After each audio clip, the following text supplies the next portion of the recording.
Dear friends, you are welcome to Historia. അപ്പോൾ Historia പുതിയ ക്ലാസ്സിലേക്ക് നിങ്ങൾക്ക് എല്ലാവർക്കും സ്വാഗതം. അപ്പോൾ ഇന്നത്തെ ക്ലാസ്സിൽ നമ്മൾ പഠിക്കാൻ പോകുന്നത് ഇന്റർവ്യൂ ടിപ്സുകളാണ്. ഒരു 5 പ്രധാനപ്പെട്ട ഇന്റർവ്യൂ ടിപ്സുകളാണ് നമ്മൾ പഠിക്കാൻ പോകുന്നത്. നിങ്ങളൊരു ഇന്റർവ്യൂ അറ്റൻഡ് ചെയ്യാൻ വേണ്ടി വെയിറ്റ് ചെയ്യുന്ന ആളുകളാണോ, അല്ലെങ്കിൽ ഒരു ഇന്റർവ്യൂ കോൾ വെയിറ്റ് ചെയ്തിരിക്കുന്ന ആളുകളാണോ എങ്കിൽ നിങ്ങൾ ഒരു ഇന്റർവ്യൂ അറ്റൻഡ് ചെയ്യുമ്പോൾ അത് ഗവൺമെന്റ് തലത്തിലാവട്ടെ അല്ലെങ്കിൽ പ്രൈവറ്റ് മേഖലയിലാവട്ടെ ഒരു ഇന്റർവ്യൂ അറ്റൻഡ് ചെയ്യുന്ന ആളുകളാണെങ്കിൽ, അല്ലെങ്കിൽ ഒരു ഇന്റർവ്യൂവിന് വേണ്ടി വെയിറ്റ് ചെയ്യുന്ന ആളുകളാണെങ്കിൽ, ഒരു ഇന്റർവ്യൂവിന് വേണ്ടി പ്രിപ്പയർ ചെയ്യുന്ന ആളുകളാണെങ്കിൽ തീർച്ചയായിട്ടും ഈ 5 കാര്യങ്ങൾ നിങ്ങൾ പഠിച്ചു വെക്കേണ്ട കാര്യങ്ങൾ. ഈ 5 കാര്യങ്ങൾ തീർച്ചയായിട്ടും നിങ്ങൾ പഠിച്ചാൽ മാത്രമേ നിങ്ങൾ ഇന്റർവ്യൂവിന് പോകാൻ പാടൂ. അപ്പോൾ പറയാം 5 പ്രധാനപ്പെട്ട. ഒന്ന്, നിങ്ങൾ ഒരു ഇന്റർവ്യൂ പ്രിപ്പയർ ചെയ്യുന്നത് ആദ്യം പഠിക്കേണ്ട കാര്യങ്ങൾ study and research about your job. Study and research about your job. നിങ്ങൾ ഏത് ജോലിക്കാണോ നിങ്ങൾ ഇന്റർവ്യൂ അറ്റൻഡ് ചെയ്യാൻ പോകുന്നത്, ഗവൺമെന്റ് തലത്തിലാണെങ്കിലും സ്വകാര്യ മേഖലയിലാണെങ്കിലും പ്രൈവറ്റ് മേഖലയിലാണെങ്കിലും ഏത് ജോലിക്കാണ് നിങ്ങൾ പോകുന്നത്, ആ ജോലിയെ കുറിച്ച് വളരെ ഭംഗിയായിട്ട് റിസർച്ച് ചെയ്യുക. വളരെ റിസർച്ച് ചെയ്ത് വളരെ ഭംഗിയായിട്ട് അതിനെ പഠിക്കുക. എന്താണ് ഈ ജോലി, ഈ ജോലിയുടെ റെസ്പോൺസിബിലിറ്റി എന്താണ്, ഈ ജോബിന്റെ റെസ്പോൺസിബിലിറ്റി എന്താണ്, ഈ ജോബിൽ നമുക്ക് കിട്ടുന്ന റൈറ്റുകൾ എന്താണ്, പ്രിവിലേജുകൾ എന്താണ്, ആ ജോബുമായി ബന്ധപ്പെട്ട ചലഞ്ചസുകൾ എന്താണ്, ഇതെല്ലാം വളരെ വ്യക്തമായിട്ട് ഭംഗിയായിട്ട് പഠിക്കാം. എസ്പെഷ്യലി നിങ്ങളൊരു പ്രൈവറ്റ് ഫേമിലേക്കാണ് പോകുന്നതെങ്കിൽ തീർച്ചയായും ആ ജോബ് നിങ്ങൾ പോകുന്ന പ്രൈവറ്റ് ഫേം, ആ കമ്പനി ഏതാണ്, അത് നാഷണൽ ലെവലിലുള്ള കമ്പനിയാണോ, ഒരു മൾട്ടിനാഷണൽ കമ്പനിയാണോ, ആ കമ്പനിയുടെ നിലവാരം എന്താണ്, ആ കമ്പനിയെ കുറിച്ച് പൊതുവെയുള്ള അഭിപ്രായങ്ങൾ എന്താണ്, അല്ലെങ്കിൽ ആ കമ്പനിയുടെ ഒരു സ്റ്റാൻഡേർഡ് ആണ്, തുടങ്ങിയ കാര്യങ്ങളെല്ലാം വ്യക്തമായിട്ട് പഠിക്കണം.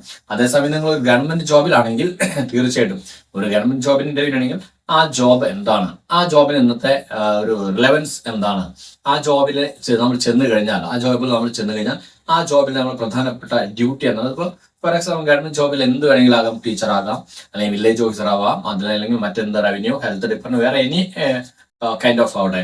അപ്പൊ ആ ജോബിന്റെ നിങ്ങളുടെ ഡ്യൂട്ടി എന്താണ്, ആ ജോബിൽ ഇരുന്നാൽ നിങ്ങൾക്ക് ഉണ്ടാകുന്ന ഉത്തരവാദിത്തം, റെസ്പോൺസിബിലിറ്റി എന്താണ്, ആ ജോബിൽ നിന്ന് നേരിടുന്ന ചലഞ്ചസ് എന്തുകളാണ്, അതുപോലെ ആ ജോബിൽ നിന്ന് സോഷ്യൽ സർവീസ്, നമ്മുടെ സൊസൈറ്റിയിൽ നൽകുന്ന സർവീസ് എന്താണ്, അത് ഏത് തരത്തിലുള്ള സർവീസാണ്, തുടങ്ങിയ എല്ലാ കാര്യങ്ങളും, ആ ജോബുമായി ബന്ധപ്പെട്ട എല്ലാ കാര്യങ്ങളും വളരെ വ്യക്തമായിട്ട് പഠിക്കണം. അതിനെക്കുറിച്ച് റിസർച്ച് ചെയ്യണം എന്നതാണ്. അതോടൊപ്പം തന്നെ ചലഞ്ചസ് ഓഫ് ജോബ്സ്, ആ ജോബുമായി ബന്ധപ്പെട്ട് ഇന്നുണ്ടാകുന്ന ചലഞ്ചസുകൾ എന്താണ്. ഫോർ എക്സാമ്പിൾ ഗവൺമെന്റ് സർവീസിൽ തന്നെ നിങ്ങൾക്ക് നോക്കി നോക്കാം, ആ പല ജോബുകളുമായി ബന്ധപ്പെട്ട് പല വെല്ലുവിളികൾ നേരിട്ടിട്ടുണ്ട്. പ്രൈവറ്റ് മേഖലയിൽ വളരെ ഭംഗിയായിട്ട് ചില ജോബുകളുമായി ബന്ധപ്പെട്ട ചില വെല്ലുവിളികളും ചലഞ്ചസും ഉണ്ട്. അപ്പൊ ആ ജോബുമായി ബന്ധപ്പെട്ട ചലഞ്ചസ് പ്ലസ് അതിന്റെ കൂടെ ആ ജോബുമായി ബന്ധപ്പെട്ട കറണ്ട് അഫയേഴ്സും നിങ്ങൾ പഠിക്കണം. ആ ജോബുമായി ബന്ധപ്പെട്ട കറണ്ട് അഫയേഴ്സ് ഉദ്ദേശിക്കുന്നത് ഗവൺമെന്റ് ജോബ് ആണെങ്കിലും പ്രൈവറ്റ് ജോബുമാണെങ്കിലും ആ ജോബുമായി ബന്ധപ്പെട്ട ചില കറണ്ട് ഇഷ്യൂസുകൾ ഉണ്ടാകാം. ഫോർ എക്സാമ്പിൾ ഇപ്പോ സബ് ഇൻസ്പെക്ടർ ഓഫ് പോലീസ്, അതുമായി ബന്ധപ്പെട്ടുണ്ടാകുന്ന ഇഷ്യൂസുകൾ, അല്ലെങ്കിൽ ഒരു പ്രൈവറ്റ് ഫാമിലി ഉണ്ടാകുന്ന IT മേഖലയിൽ ഉണ്ടാകുന്ന ഇഷ്യൂസുകൾ, അതുമായി ബന്ധപ്പെട്ട പ്രശ്നങ്ങളും വിഷയങ്ങളും അതൊക്കെ നമുക്ക് വേണം. അപ്പൊ ഇങ്ങനെ അതുമായി ബന്ധപ്പെട്ട ആ ജോബുമായി ബന്ധപ്പെട്ട് നിലവിലുള്ള പ്രിവലന്റ് ആയിട്ട് നിൽക്കുന്ന കറന്റിൽ നിൽക്കുന്ന ചില ഇഷ്യൂസുകളോ പ്രശ്നങ്ങളോ ഉണ്ടെങ്കിൽ അതാണ് കറണ്ട് അഫയേഴ്സ് മതി.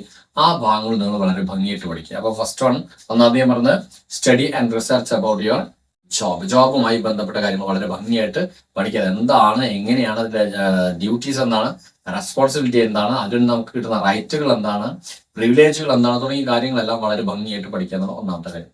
ദെൻ രണ്ടാമത് well study about your biodata. നിങ്ങളുടെ ബയോഡാറ്റ വളരെ ഭംഗിയായിട്ട് പഠിക്കണം. അതിലൊരു കോംപ്രമൈസ് ഉണ്ട്, അതിലൊരു തർക്കമുണ്ട്. ബയോഡാറ്റ നല്ല ഭംഗിയിട്ട്. അപ്പൊ ബയോഡാറ്റ എന്ന് പറയുമ്പോൾ ഫസ്റ്റ് ഓഫ് നോക്കുക, ഒന്ന് നിങ്ങളെ കുറിച്ച് നിങ്ങളുടെ ഫാമിലി എന്തെങ്കിലും ഉണ്ടായിരിക്കണം. ഫാമിലിയെ കുറിച്ച് പഠിക്കണം. ഫാമിലി എന്ന് ഉദ്ദേശിക്കുന്നത് അച്ഛൻ, അമ്മ, മക്കളാണ് ഉദ്ദേശിക്കുന്നത്. അപ്പൊ അച്ഛൻ, അമ്മ അവരെന്ത് ചെയ്യുന്നു, അച്ഛന്റെ ജോബ് നിങ്ങൾക്ക് പറയാം, അമ്മ ജോബ് ചെയ്യുന്ന അമ്മയുടെ ജോബ് പറയാം. ദെൻ സഹോദരങ്ങൾ, അത് സിസ്റ്റേഴ്സോ ബ്രദേഴ്സോ ആരോടെ അവർ പഠിക്കുന്നു അല്ലെങ്കിൽ അവർ ജോബ് ചെയ്യുന്നു, ഇത്രയും അതും നമുക്ക് വ്യക്തമായിട്ട് പറയാം. അപ്പൊ ചിലപ്പോൾ ചിലർ ചോദിക്കാറുണ്ട് അച്ഛൻ എന്ത് ചെയ്യുന്നു എന്നൊക്കെ പറയേണ്ട ആവശ്യമുണ്ട്. അച്ഛന്റെ പ്രൊഫഷനും അമ്മയുടെ പ്രൊഫഷനും, സഹോദരങ്ങൾ എന്ത് ചെയ്യുന്നു തുടങ്ങിയ കാര്യങ്ങളെല്ലാം വ്യക്തമായിട്ട് പറയണം. അതിനോടൊപ്പം തന്നെ നിങ്ങളുടെ എഡ്യൂക്കേഷൻ കൂടി പറയണം. നിങ്ങളുടെ വിദ്യാഭ്യാസ യോഗ്യത, നിങ്ങൾ പഠിച്ച യൂണിവേഴ്സിറ്റി തുടങ്ങിയ കാര്യങ്ങളെല്ലാം പറയാം. ഇപ്പൊ BTech ആണോ, അല്ലെങ്കിൽ നിങ്ങളുടെ MBBS ആണോ, അല്ലെങ്കിൽ നിങ്ങൾ B.Ed ആണോ, PhD ആണോ, വേറെ എന്താണോ, അപ്പൊ നിങ്ങളുടെ ഡിഗ്രി, നിങ്ങളുടെ ബിരുദാനന്തര ബിരുദം, നിങ്ങളുടെ B.Ed അല്ലെങ്കിൽ BTech വേറെ എന്താണോ അത് നിങ്ങൾ വ്യക്തമായിട്ട് പറയണം. അതോടൊപ്പം തന്നെ അതെന്റെ യൂണിവേഴ്സിറ്റി, ഏത് യൂണിവേഴ്സിറ്റിയാണ് പഠിച്ചത്, ഈ തുടങ്ങിയ കാര്യം നിങ്ങളുടെ വിദ്യാഭ്യാസ യോഗ്യതകളും പറയണം. വിത്ത് ഫാമിലി ഞാൻ പറയും, ഇത്രയും കാര്യങ്ങളും. ദെൻ അതിനുശേഷം നിങ്ങളുണ്ട് നിങ്ങളുടെ ജില്ല, നിങ്ങളുടെ ജില്ല, ആ ജില്ലയുമായി ബന്ധപ്പെട്ട സ്പെഷ്യാലിറ്റി എന്നും കൂടി പറയണം. ഫോർ എക്സാമ്പിൾ ജില്ല, ഇപ്പൊ നിങ്ങൾ തൃശ്ശൂർ ജില്ലയാണ്, തീർച്ചയായിട്ടും തൃശ്ശൂർ ജില്ലയുമായി ബന്ധപ്പെട്ട് തൃശ്ശൂർ പൂരത്തെ കുറിച്ച് ചോദിക്കാം. തൃശ്ശൂർ പൂരം വളരെ ഫേമസ് ആണ്, തൃശ്ശൂർ പൂരത്തെ കുറിച്ച് ചോദിക്കാം. അല്ലെങ്കിൽ Thrissur is known as the cultural capital of Kerala. എന്തുകൊണ്ടാണ് Thrissur cultural capital of Kerala എന്നറിയപ്പെടുന്നത്? അപ്പൊ ആ ജില്ലയുമായി ബന്ധപ്പെട്ട കാര്യങ്ങൾ പഠിക്കണം. ചിലപ്പോൾ ആ ജില്ലയ്ക്ക് എന്തെങ്കിലും ഒരു ഡെസ്റ്റിനേഷൻ ആയിരിക്കും, ചിലപ്പോൾ ഒരു ടൂറിസ്റ്റ് ഡെസ്റ്റിനേഷൻ ആയിരിക്കാം, അല്ലെങ്കിൽ ഒരു എറണാകുളം കൊച്ചി പോലെ ഒരു ഇൻഡസ്ട്രിയൽ ഡെസ്റ്റിനേഷൻ ആയിരിക്കാം. അപ്പൊ ആ ജില്ലയിൽ ഉണ്ടാകുന്ന പ്രധാനപ്പെട്ട ഇൻഡസ്ട്രി, ആ ജില്ലയിലെ പ്രധാനപ്പെട്ട ടൂറിസ്റ്റ് കേന്ദ്രങ്ങൾ, ആ എന്താണോ നിങ്ങളുടെ ജില്ലയുടെ നിങ്ങൾ താമസിക്കുന്ന ജില്ലയുടെ സ്പെഷ്യാലിറ്റി എന്താണോ അത് തീർച്ചയായിട്ടും പഠിച്ചിരിക്കണം. ഈ ഭാഗത്തുനിന്ന് ചോദ്യം തീർച്ചയായിട്ടും ഉണ്ടാകാറുണ്ട്. ഇനി ഇത് കഴിഞ്ഞാൽ ഫാമിലി പറഞ്ഞു, നിങ്ങളുടെ എഡ്യൂക്കേഷൻ ക്വാളിഫിക്കേഷൻ പറഞ്ഞു, അത് കഴിഞ്ഞാൽ നിങ്ങളുടെ ഡിസ്ട്രിക്ട് എന്താണ്, ഡിസ്ട്രിക്റ്റിന്റെ സ്പെഷ്യാലിറ്റി എന്താണ്, അതിന്റെ പ്രത്യേകതകൾ എന്താണ്, അതിന്റെ മാനുവൽ, ഇതൊക്കെ പഠിച്ചു കഴിഞ്ഞാൽ പിന്നെ നമുക്കുണ്ട് നിങ്ങളുടെ പഞ്ചായത്ത് വില്ലേജ്. ഇതും പലതവണ പല സെന്ററുകളും പറഞ്ഞപ്പോൾ ചില കുട്ടികൾ പഞ്ചായത്തൊക്കെ പഠിക്കുന്ന വില്ലേജ് ഒക്കെ പഠിക്കുന്നത് തീർച്ചയായിട്ടും പഠിച്ചിരിക്കും. നിങ്ങളുടെ വില്ലേജ്, നിങ്ങളുടെ പഞ്ചായത്ത്, അതുമായി ബന്ധപ്പെട്ട സംഭവങ്ങൾ. ഫോർ എക്സാമ്പിൾ, ഇപ്പൊ നിങ്ങളൊരു ലോക്കൽ സെൽഫ് ഗവേണിംഗ് ഇൻസ്റ്റിറ്റ്യൂഷനിലാണ് നിങ്ങൾ ഇന്റർവ്യൂവിന് പോകുന്നതെന്നിരിക്കുക. ലോക്കൽ സെൽഫ് ഒരു പഞ്ചായത്ത്, മുനിസിപ്പാലിറ്റി, കോർപ്പറേഷനുമായി ബന്ധപ്പെട്ട ഒരു ഗവൺമെന്റ് ജോബിന്റെ ഇന്റർവ്യൂവിനാണ് നിങ്ങൾ പോകുന്നതെങ്കിൽ തീർച്ചയായിട്ടും നിങ്ങളുടെ പഞ്ചായത്തുമായി ബന്ധപ്പെട്ട ചോദ്യം ഉണ്ടാവും, മുനിസിപ്പാലിറ്റിയുമായി ബന്ധപ്പെട്ട ചോദ്യം ഉണ്ടാവും, കാരണം കോർപ്പറേഷനുമായി ബന്ധപ്പെട്ട ചോദ്യങ്ങളൊക്കെ ഉണ്ടായിരിക്കാം. അപ്പൊ ലോക്കൽ സെൽഫ് ഗവേണിംഗ് ഇൻസ്റ്റിറ്റ്യൂഷൻ മറക്കണ്ട. പഞ്ചായത്ത്, മുനിസിപ്പാലിറ്റി, കോർപ്പറേഷൻ എന്താണോ അതുമായി ബന്ധപ്പെട്ട കാര്യങ്ങളും പഠിക്കുക. എന്താണ് ചിലപ്പോൾ ഫോർ എക്സാമ്പിൾ ഇപ്പോൾ ഒരു ടൂറിസ്റ്റ് ഡെസ്റ്റിനേഷൻ ഒരു പഞ്ചായത്തായിരിക്കാം, അല്ലെങ്കിൽ മറ്റെന്തെങ്കിലും വില്ലേജുകളായിരിക്കാം, അല്ലെങ്കിൽ എന്തെങ്കിലും ഇഷ്യൂ ബാനഡ് ആയിട്ടുള്ള ഒരു for example Palakkad Plachimada Coca Cola നമുക്കറിയാലോ. അപ്പൊ അങ്ങനെ ഒരു പഞ്ചായത്ത് അല്ലെങ്കിൽ തീർച്ചയായിട്ടും ആ പഞ്ചായത്തിന്റെ പ്രധാനപ്പെട്ട ഇഷ്യൂസുകൾ എന്താണ്, പ്രശ്നങ്ങൾ, അവിടെ നടന്ന കാര്യങ്ങൾ എന്താണ്, അത് തീർച്ചയായിട്ടും പഠിക്കണം. അപ്പോൾ നിങ്ങളുടെ പഞ്ചായത്ത്, മുനിസിപ്പാലിറ്റി, കോർപ്പറേഷൻ വേറെ എന്താണോ അത്, ആ ഡിസ്ട്രിക്റ്റിന്റെ സ്പെഷ്യാലിറ്റി എന്താണോ, ഇതെല്ലാം നിങ്ങളുടെ ബയോഡേറ്റയിൽ ഉൾപ്പെടുത്തിയാണ് നിങ്ങൾ പഠിക്കുന്നത്. ആ ബയോഡേറ്റ എന്ന് പറയുമ്പോൾ നിങ്ങൾ ജസ്റ്റ് നമ്മുടെ പേരും വീടും മറ്റു കാര്യങ്ങളും ഫാമിലി മാത്രം പറയല്ല, അതുകൊണ്ട് ബന്ധപ്പെട്ട് നമ്മുടെ ഡിസ്ട്രിക്റ്റും മറ്റു കാര്യങ്ങളും, അതൊരു സെൽഫ് ഇൻട്രൊഡക്ഷൻ കൂടി ആയിരിക്കണം. അപ്പൊ ആ സെൽഫ് ഇൻട്രൊഡക്ഷൻ വളരെ പ്രധാനപ്പെട്ടാണ് ബയോഡേറ്റിൽ. അപ്പൊ സെൽഫ് ഇൻട്രൊഡക്ഷൻ പറഞ്ഞ് ശീലിക്കുക എന്നുള്ളൊരു പ്രധാനപ്പെട്ട ഘടകം എന്നാണ് പിന്നീട് ഞാൻ പറഞ്ഞു തരാം. ഓക്കെ, ഇതാണ് നമ്മുടെ ബയോഡാറ്റ. ഇനി ഈ ബയോഡാറ്റയിൽ ഒരു കാര്യം കൂടി ഉൾപ്പെടുത്താണ്ട്, ദാറ്റ്സ് യുവർ ഹോബി. ഒരു കാരണവശാലും മറക്കണ്ട, ഹോബി ഇമ്പോർട്ടന്റ് ആണ്. അപ്പൊ നിങ്ങൾക്ക് വ്യക്തമായിട്ടൊരു ഹോബി ഉണ്ടായിരിക്കണം. പലപ്പോഴും പല കുട്ടികൾക്ക് അബദ്ധം പറ്റിയിട്ടുണ്ട്. ഹോബി ചോദിച്ചു കഴിഞ്ഞാൽ ഹോബി ഒന്നും ഉണ്ടാവില്ല. ഇന്നത്തെ കാലഘട്ടത്തിൽ പ്രധാനപ്പെട്ട ഹോബി ഇല്ല, കുട്ടികൾക്ക് ഹോബി കുറവാണ്. അതുകൊണ്ട് തന്നെ പ്രത്യേകിച്ച് ഹോബി ഒന്നുമില്ലാത്ത കുട്ടികൾ പെയിന്റിങ് അല്ലെങ്കിൽ മ്യൂസിക് തുടങ്ങിയ പല കാര്യങ്ങൾ എഴുതി വെച്ചിട്ടുണ്ട്. അങ്ങനെ എഴുതി വെച്ചാൽ അവിടെ ചെന്ന് കഴിഞ്ഞാൽ അത് അബദ്ധമായിട്ട് മാറാറുണ്ട്. അപ്പൊ ഹോബി ഇല്ലെങ്കിൽ ഇല്ല എന്ന് പറയുന്നതായിരിക്കും പറ്റുന്നത്. അല്ലെങ്കിൽ പർട്ടിക്കുലർ ഹോബി നമുക്ക് ഉണ്ടായി മതിയാകുന്ന കാര്യം കൂടി ഓർത്തിരിക്കാം. പലപ്പോഴും പല കുട്ടികളും അങ്ങനെ തെറ്റിട്ട് ആവശ്യം നോണ എഴുതി വെക്കുക. അതായത് ഒരു ഹോബിയില്ല എങ്കിലും വെറുതെ പെയിന്റിങ് മറ്റു കാര്യങ്ങളൊക്കെ എഴുതിയിട്ട് അബദ്ധങ്ങൾ സംഭവിച്ചു. ഫോർ എക്സാമ്പിൾ, ഒരിക്കൽ ഒരു കുട്ടിയോട് ചോദിച്ചതുപോലെ ഹോബി പെയിന്റിംഗ് ആണ്, പെയിന്റിങ്ങുമായി ബന്ധപ്പെട്ട് ചോദിച്ചാൽ പിക്കാസോ അറിയാമോ, പിക്കാസോ അറിയാമോ എന്നൊക്കെ പറഞ്ഞു. ആ പിക്കാസോ അറിയാന്ന് ചോദിച്ചാൽ പറഞ്ഞു ഈ ക്യൂബിക്കൽ ആർട്ട് എന്താണെന്ന് ചോദിച്ചപ്പോൾ നോ ഐഡിയ എന്ന് പറഞ്ഞു. ക്യൂബിക്കൽ ആർട്ട് എന്താണെന്ന് വെച്ചാൽ നോ ഐഡിയ. ഓർക്കുക, ഈ ക്യൂബിക്കൽ ആർട്ടിന്റെ ഒരു പ്രയോക്താവ് കൂടിയാണ് ആരാണ് നമ്മുടെ പിക്കാസോ. ഗുർണിക്ക എന്ന ചിത്രം വരച്ച പിക്കാസോക്ക് അതിന്റെ പ്രധാനപ്പെട്ട ഒരു വ്യക്തി കൂടിയാണ്. അപ്പോൾ അതറിയാതെ പിന്നെ നമുക്ക് എഴുതി വെച്ചിട്ട് കാര്യമില്ല. അപ്പോൾ ഓരോ കാര്യങ്ങളും പെയിന്റിംഗ് ആയാലും, ഇപ്പോൾ ഫുട്ബോൾ ആയാലും, മ്യൂസിക് ആയാലും, ചില ഫിലിമുമായി ബന്ധപ്പെട്ട കാര്യങ്ങൾ, ഓസ്കാർ അവാർഡ് കിട്ടുന്ന ഫിലിം, ഇതൊക്കെ പറയാൻ പറ്റണം. അപ്പോൾ അല്ലെങ്കിൽ സ്റ്റാമ്പ് കളക്ഷൻ, വേറെ എന്തോ ആവട്ടെ ഹോബി, ആ ഹോബിയുമായി ബന്ധപ്പെട്ട് നമുക്ക് നല്ലൊരു ധാരണ ഉണ്ടായിരിക്കണം. അപ്പോൾ ഹോബി എന്നതും നമ്മുടെ ബയോഡേറ്റയിൽ വളരെ പ്രധാനപ്പെട്ട സംഭവമാണ്. ഹോബിയുമായി ബന്ധപ്പെട്ട കാര്യങ്ങൾ തീർച്ചയായിട്ടും ചോദിക്കാറുണ്ട്. സോ രണ്ടാമത്തെ കാര്യം നമ്മൾ പറഞ്ഞത് study well, study of your biodata. ബയോഡാറ്റയുമായി ബന്ധപ്പെട്ട് വളരെ ഭംഗിയായിട്ട് പഠിക്കുക. ഇനി മൂന്നാമതായി നിങ്ങൾ ശ്രദ്ധിക്കേണ്ട കാര്യം വെച്ചാൽ ഒരു തറ നോളജ് ഓഫ് യുവർ സബ്ജക്ട്. നിങ്ങളുടെ സബ്ജക്റ്റുമായി ബന്ധപ്പെട്ട് നല്ലൊരു അറിവുണ്ടായിരിക്കണം. ഇത് ഓർമ്മ രണ്ട് തരത്തിലാണ്. ഇപ്പൊ നിങ്ങൾ ഒരു ഗവൺമെന്റ് ജോലിക്കാണ് നിങ്ങൾ ഇന്റർവ്യൂവിന് പോകുന്നതെങ്കിൽ നിങ്ങളുടെ സബ്ജക്റ്റുമായി ബന്ധപ്പെട്ട ചോദ്യങ്ങൾ വളരെ കുറവായിരിക്കും. ഒരു ഗവൺമെന്റ് ജോബിന്റെ ഇന്റർവ്യൂവിനാണ് നിങ്ങൾ അറ്റൻഡ് ചെയ്യുമെങ്കിൽ തീർച്ചയായിട്ടും ആ സബ്ജക്റ്റിൽ നിന്ന് ചോദ്യങ്ങൾ വളരെ കുറവായിരിക്കും. എസ്പെഷ്യലി എക്സെപ്ഷൻ ഉണ്ട്. ഇപ്പൊ ടീച്ചിങ് പോസ്റ്റുകളാണെങ്കിൽ തീർച്ചയായിട്ടും ആ ചോദ്യങ്ങൾ ടീച്ചിങ് പോസ്റ്റുകളാണ്. ഇപ്പോൾ LPP ടീച്ചറാണ്, അല്ലെങ്കിൽ ഹയർ സെക്കൻഡറി ടീച്ചേഴ്സ്, അല്ലെങ്കിൽ അങ്ങനെ ടീച്ചിങ് പോസ്റ്റുകളാണെങ്കിൽ സബ്ജക്റ്റ് എന്നുള്ള ചോദ്യം. അതല്ല എന്നുണ്ടെങ്കിൽ നിങ്ങളുടെ സബ്ജക്റ്റുമായി ബന്ധപ്പെട്ട ചോദ്യങ്ങൾ ഗവൺമെന്റ് ഫാമിൽ ചോദ്യങ്ങൾ കുറവായിരിക്കും. കാരണം അവർക്കറിയാം ഈ സബ്ജക്റ്റുമായി ബന്ധപ്പെട്ട എക്സാം പഠിച്ച് പാസ്സായിട്ടാണ് ഇവരിവിടെ ഇന്റർവ്യൂവിന് വന്നിരിക്കുന്നത്. അതുകൊണ്ട് ആ ഭാഗത്തുള്ള ചോദ്യങ്ങൾ കുറവായിരിക്കും. അപ്പോൾ റിട്ടേൺ എക്സാമും കഴിഞ്ഞ് ഇന്റർവ്യൂവിനാണ് നിങ്ങൾ പോകുന്നതെങ്കിൽ സബ്ജക്റ്റുമായി ബന്ധപ്പെട്ട ചോദ്യങ്ങൾ വളരെ കുറവായിരിക്കും. അതല്ല നിങ്ങൾ പ്രൈവറ്റ് ഫാമില് ഡയറക്ട്ലി നിങ്ങൾ ഇന്റർവ്യൂവിനാണ് അറ്റൻഡ് ചെയ്യുന്നതെങ്കിൽ, ഒരു പ്രൈവറ്റ് ഫാമിലെ റിട്ടേൺ എക്സാമില് ഡയറക്ട്ലി നിങ്ങൾ ഇന്റർവ്യൂവിനാണ് പോകുന്നതെങ്കിൽ തീർച്ചയായിട്ടും നിങ്ങളുടെ സബ്ജക്റ്റുമായി ബന്ധപ്പെട്ട് നിങ്ങൾ കമ്പ്യൂട്ടർ സയൻസ് ആണോ, വേറെ ഏതാണോ, മൈക്രോബയോളജി ആണോ, വേറെ ഏതാണോ നിങ്ങളുടെ സബ്ജക്റ്റ്, ആ സബ്ജക്റ്റുമായി ബന്ധപ്പെട്ട ചോദ്യങ്ങളിൽ നിന്ന് ധാരാളം ചോദ്യങ്ങൾ ചോദിക്കാറുണ്ട്. അത് തീർച്ചയായിട്ടും ഉണ്ടാകും. അപ്പോൾ അതുകൊണ്ട് നിങ്ങളുടെ സബ്ജക്റ്റുമായി ബന്ധപ്പെട്ട് നല്ലൊരു അറിവ് ഉണ്ടായിരിക്കണം. അപ്പോൾ ഒരു ഇന്റർവ്യൂവിന് പോകുമ്പോൾ നിങ്ങളുടെ സബ്ജക്റ്റുമായി ബന്ധപ്പെട്ട പ്രധാനപ്പെട്ട കാര്യങ്ങളൊക്കെ ഒന്ന് റിഫ്രഷ് ചെയ്ത് അതൊന്ന് ബ്രഷ് ചെയ്ത് പോവുക, വളരെ നന്നായിരിക്കും നോക്കുക. അപ്പൊ മൂന്നാമത്തെ കാര്യം.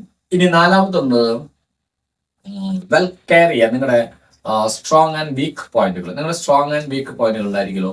ഫോർ എക്സാമ്പിൾ നമുക്ക് ചില കാര്യങ്ങൾ വളരെ സ്ട്രോങ് ആയിരിക്കും, നമ്മൾ ചില കാര്യങ്ങൾ വളരെ വീക്ക് ആയിരിക്കും. ഇതുമായി ബന്ധപ്പെട്ട ഒരു അവയർനെസ് എപ്പോഴും നന്നായി ഉണ്ടായിരിക്കും. ഫോർ എക്സാമ്പിൾ നിങ്ങൾക്ക് കോൺഫിഡൻസ്, ആത്മവിശ്വാസമുള്ള ഒരാളാണെങ്കിൽ അതുമായി ബന്ധപ്പെട്ട്, അല്ലെങ്കിൽ നിങ്ങൾക്കൊരു ലീഡർഷിപ്പ് നന്നായി ചെയ്യാൻ പറ്റുന്ന ഒരാളാണ്, അല്ലെങ്കിൽ നിങ്ങൾക്ക് നല്ലൊരു സിൻസിയർ ആയിട്ടുള്ള ഒരാളാണ്, ലോയൽ ആയിട്ടുള്ള ഒരാളാണ്, ഇങ്ങനെയൊക്കെയാണെങ്കിൽ നിങ്ങളുടെ ചില പോയിന്റുകൾ, സ്ട്രോങ് പോയിന്റുകളാണ്. അതൊക്കെ സ്ട്രോങ് പോയിന്റുകളാണ്. കോൺഫിഡൻസ്, ലീഡർഷിപ്പ്, ലോയൽറ്റി, സിൻസിയറിറ്റി, ഇതൊക്കെ നല്ല നല്ല ഒരു എന്താ പറയാ സ്ട്രോങ് പോയിന്റുകളായിട്ടുള്ള കാര്യങ്ങളാണ്. അതേപോലെ സമയം ചില സോഷ്യൽ ഫോബിയ പോലുള്ള ചില വീക്ക് പോയിന്റുകളുണ്ട്. അപ്പൊ നിങ്ങളുടെ സ്ട്രോങ് പോയിന്റുകളാണ്, നിങ്ങളുടെ വീക്ക് പോയിന്റുകളോ അതുമായി ബന്ധപ്പെട്ട് നല്ലൊരു അവയർനെസ് ഉണ്ടായിരിക്കുന്നത് വളരെ നന്നായിരിക്കും. അപ്പൊ ഇത് നാലാമത്തെ കാര്യം. ദെൻ ഫൈനലി അഞ്ചാമത്തെ കാര്യം എന്ന് പറയുന്നത് വെൽ അണ്ടർസ്റ്റാൻഡിങ് അബൌട്ട് ഇന്റർവ്യൂ.